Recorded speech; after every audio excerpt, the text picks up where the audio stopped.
this whole post here, I'm not going to even read it, but it's talking about, again, the Acme company. I'm talking about how they basically started the diamond trade, right? The diamond trade in Africa, in South Africa. And here they came up in Africa, right? And flipped the thing around and had it where the Africans that were working in the cave, in the mines and stuff, you could, once you finish your shift, they were x-raying these people to make sure they weren't stealing any of the diamonds. Now check this out even more. There's more to this whole diamond story. Diamonds are a great example of how desire has been manufactured. Again, the most important thing to know about diamonds, there's two major myths.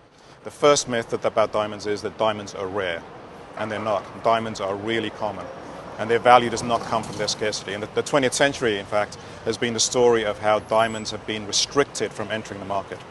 The second myth about diamonds is that they're connected in some intrinsic way, to love and to marriage and to courtship. And again, this is a story that was created around 1947. When a copywriter at the NWA's advertising agency in Madison Avenue, not far from here, came up with the slogan, "A diamond is forever." And the diamond is forever was an attempt to make diamonds a mass consumer item. And you say that now that the diamond is forever has been seen as being the quintessential thing an ad should live up to? Well, the diamond is forever has been identified by the advertising industry as the most important marketing campaign, the most effective marketing campaign of the 20th century. So people started saying, well, if I buy a diamond, the diamond means I love you. And the more I spend, I love you that much more. Is that what it was? Yeah. Well, the campaign actually had two goals. Okay. The campaign they wanted for women, they wanted to instill the idea that diamonds were a necessity for marriage and courtship. And for men, they wanted to instill the idea that the bigger the diamond, the greater the love. The problem with that is, what about all those poor, working class people who you want to get in the market, but who can't afford the really high-end ring? Mm-hmm. So they came up with this, it's absolutely brilliant strategy. They came up with the 2-month salary guideline. So it all becomes a relative thing. So even if you're not a millionaire, if you spend 2 months of your salary on a diamond, it shows how much you love the person you're going to marry. It was a brilliant strategy. They managed to convince men, some men, to go into debt to buy these worthless things that they have billions of sitting in warehouses. And De Beers was able to. And I love you so much, I'm going into debt for you and for us. Yeah. And most probably will still be paying off the debt when they get divorced in 2 or 3 years' time. If I had the time, family, if you read the story about how the Acme company, again, that's our code word there, when they went into South Africa, the story is, and I'm just kind of paraphrasing for the sake of time, basically it was a child that was playing with these little clear rocks, and it was like, oh, that's neat or whatever. And what's that? And it's nothing. Diamonds just all over the place. This is how plentiful and rich Africa is, or was, and I would say still is to some extent, I guess. Oh, these are little rocks. So the child took the little rocks. It was a farmer's child. It was one of these white farmers, actually was one of the Acme company people, took the rock to his uncle or whatever. He's like, oh, snap, these are diamonds. And then that just opened up a whole world. So my point is that they took something that was so plentiful, something like diamonds, and it was able to convince the entire world that this is something that you need to have, to the point where you actually have to put yourself into debt to get. But if we as a people, if we were really, connected to our roots, if you will, and there was none of this colonialism and all that stuff, we'd be like, diamonds, that's nothing. And so what it's done, what these people have been able to do, is to take things that are valueless, if you will, and to convert it into our minds as something of great value. This is what I'm talking about when I say we have to break ourselves out of this matrix system, because that is what it's done. It's literally have turned things upside down, inside out. And you got to see this thing for what it is.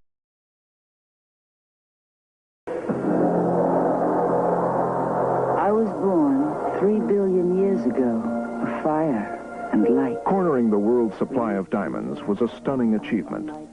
No less extraordinary was the cartel's success in creating a demand for its huge stockpile of diamonds. Who am I? The eternal gift of love between man and woman. I am a diamond. I am forever. The De Beers campaign is probably one of the most successful campaigns. I mean, measured in terms of the growth in the market. In the 1930s, they were selling a rather insignificant amount of diamonds in America. By the early 80s, they were selling close to $2 billion worth. De Beers first targeted American consumers through the movies. And they opened a Hollywood office. And in the Hollywood office, they would give out diamonds to producers in return for them putting the diamonds in the film in a way that was considered very favorable. Now, what was considered favorable was very simple. Surprise. If a woman was brought in on the decision, she might have a lot of ideas of what she wanted. So what they wanted to do is create the idea that the man had to surprise the woman and present her with a diamond. And now for the important question I wanted to ask you. Well, it's about time. I'm dying of curiosity. You know I'm madly in love with you. I want you to marry me, Lily. You're in love with me, too, aren't you? Well, if I'm not, then I'm afraid I don't know what love is. Here's your engagement present, darling. Oh, Jeffrey, it's beautiful. Well, that's Milo. Milo? Yes, he's wondering what's taking us so long. Wouldn't he be surprised if he knew? I doubt if he'd be surprised at anything. Not only are we talking about what is a familiar process today of planting products in films, when we've all heard of the product endorsements and that sort of thing, but we're talking about Hollywood in its golden age, where entire movies were created. They identified the biggest stars, actresses of that period, and they never appeared in public without their De Beers diamonds.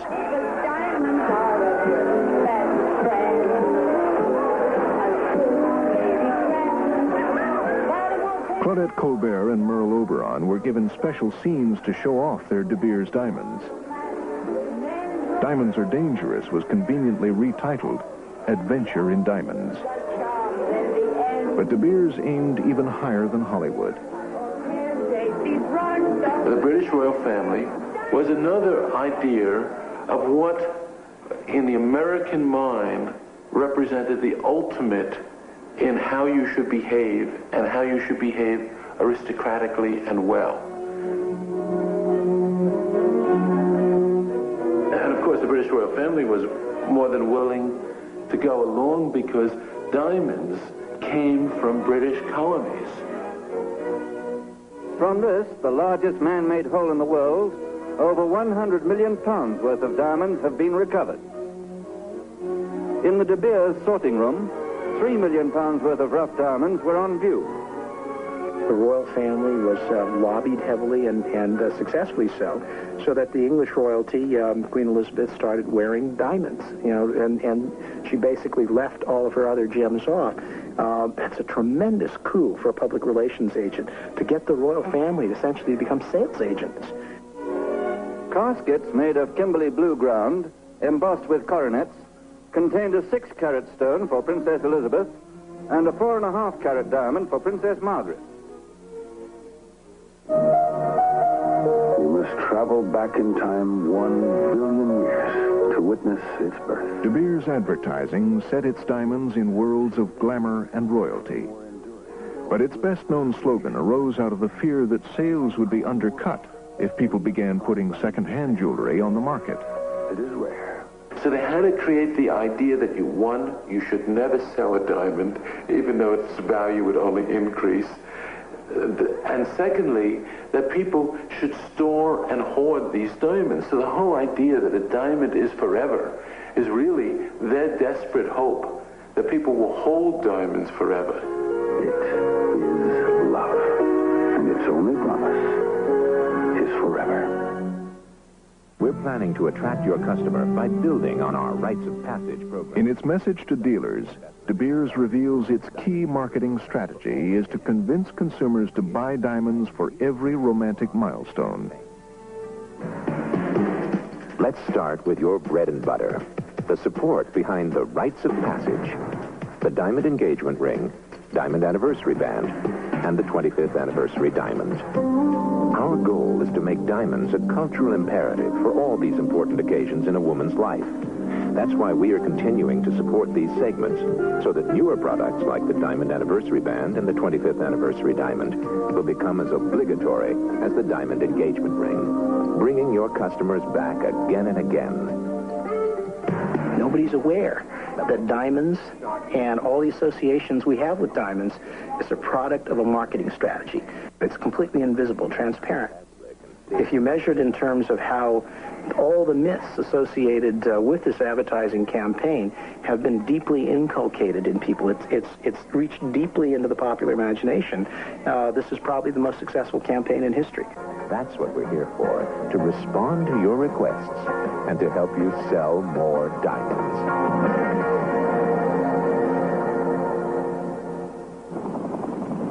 De Beers' control of African stones and American consumers made it one of the most successful cartels in history. But it would face new challenges as diamond mines were discovered around the world. In the 1950s, diamonds were found in a place where neither South Africans nor Americans could easily do business, in Siberia. In 1947, geological prospecting parties entered the Yakutian taiga. Would this daring hypothesis be confirmed or not? The answer was given after 7 years of persevering search.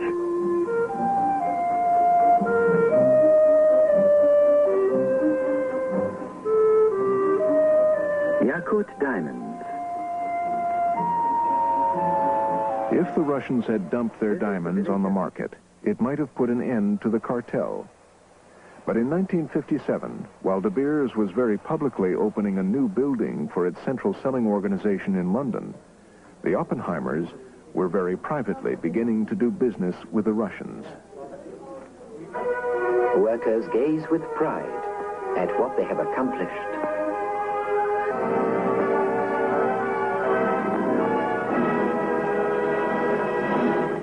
Russian diamond production was a problem for the cartel. Russia, the communists, were anathema to the South Africans. Equally, the South Africans were an anathema to the Russians.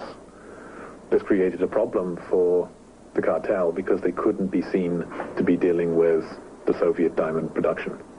The cartel is an operation that's well used to cloaking their business operations in mystery. They simply set up a separate operation owned by a UK merchant bank across the street from their offices. The diamonds would appear to have found their way into the central selling organization without a problem. By the 1980s, Russian diamonds were pouring quietly through London into the market.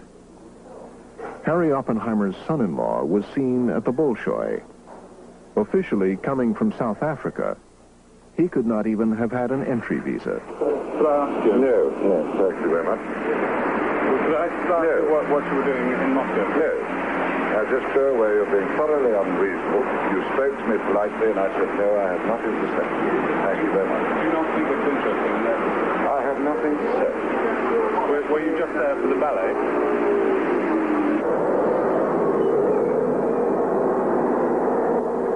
The other interesting feature of the Russian diamond production was that there was an extraordinarily large proportion of medium-sized stones in the quarter to half carat size. De Beers then came up with perhaps one of the great new product inventions in jewelry history, the eternity ring, a ring that was designed to use up this excessive production of low-size stones. And it is perhaps amusing to think that at the height of the Cold War, the eternity ring that was being so successfully marketed in America was filled with stones from Siberia. As the Soviet Union became an important source of small stones, The problem for the diamond industry became finding cutters willing to work for low enough wages to make these stones profitable. India soon developed into the world's greatest cutting center. There are 750,000 cutters in workshops around Surat. Perhaps 100,000 of them children under 13. They place 58 exact cuts on a diamond less than half a carat, smaller than a broken pencil lead. Many children work a 12-hour day, 6 days a week. They earn 4 cents a stone. The Indian diamonds have made it possible to make low-priced jewelry that looks like a lot. It's called more flash for less cash. This is the expression that's used in the industry, and this seems to be the trend.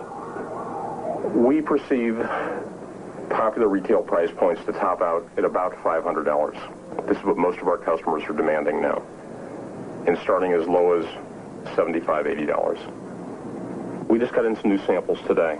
These are examples. Here's a ring that sells for $70. There's $2 worth of diamond in this ring. But the fact that we can market it as an article with a genuine diamond makes it more saleable. Here's another ring. This is a $90 ring. There's a $1 diamond in here. It's a white finish that makes it appear like diamonds. There's only one diamond in the center.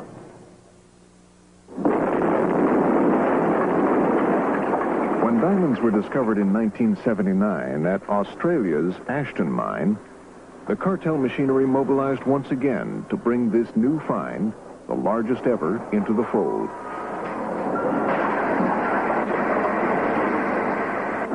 Until then, the cartel had co-opted diamond sources largely in Russia and African countries. Could they repeat the success in a country that was modern and democratic? The Ashton project certainly had huge reserves which, if it had gone into independent hands, would certainly have challenged De Beers' monopoly. Now, I know that the Indian government had made representations to Australia to take over the marketing.